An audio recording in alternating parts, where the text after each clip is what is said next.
আগামী সংসদ নির্বাচন আয়োজনের পর নিজের নিয়মিত কাজে ফিরে যাবেন বলে জানিয়েছেন অন্তর্বর্তী সরকারের প্রধান উপদেষ্টা ড. মুহাম্মদ ইউনূস।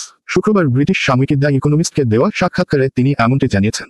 15 বছরের স্বৈরাচার সরকারের পতন হওয়ায় সম্প্রতি ইকোনমিস্টের কান্ট্রি অব দ্য ইয়ার খেতাব জিতে নিয়েছে বাংলাদেশ।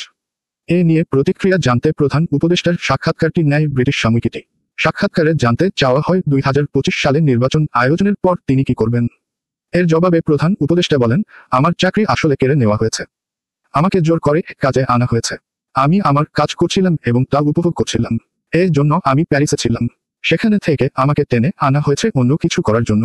সুতরাং আমি আমার নিয়মিত কাজে ফিরে যেতে পারলে খুশি হব, যা আমি আমার সারা জীবন ধরে করেছি।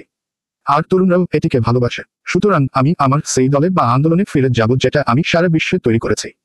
বাংলাদেশ জঙ্গিবাদের ঝুঁকি নিয়ে প্রশ্ন করলে প্রধান উপদেষ্টা বলেন, আমি আশ্বস্ত করছি যে বাংলাদেশ জঙ্গিবাদ মাথাচাড়া দেবে না। তরুণেরা ধর্ম নিয়ে নিরপেক্ষ। তারা নতুন বাংলাদেশ গড়তে চায়। এই তরুণেরা পুরো বিশ্ব পরিবর্তন করতে পারে। এটা শুধু এক দেশ বা আরেকটি দেশ পরিবর্তনের বিষয় না। বাংলাদেশ যা করেছে এটি একটি উদাহরণ যে তরুণরা কত শক্তিশালী। তিনি বলেন, আমাদের উচিত তাদের প্রতি মনোযোগ দেওয়া, বিশেষ করে তরুণীদের ওপর। তারা বাংলাদেশের অভ্যুত্থানে গুরুত্বপূর্ণ ভূমিকা পালন করেছে। আমাদের উচিত তরুণীদের ওপর মনোযোগ দেওয়া যাতে তারা নিজেদের স্বপ্ন পূরণ করতে পারে। তাদের সুযোগ এসেছে, তাদের সক্ষমতাও রয়েছে। অভ্যুত্থানে নেতৃত্ব দেওয়া 3 তরুণ আমার ক্যাবিনেটে আছেন। তারা দুর্দান্ত কাজ করছে। তারা সক্ষম। এই তরুণেরা গত শতাব্দীর তরুণ নয়, তারা এই শতাব্দীর তরুণ। তারা অন্যান্যদের মতোই সক্ষম।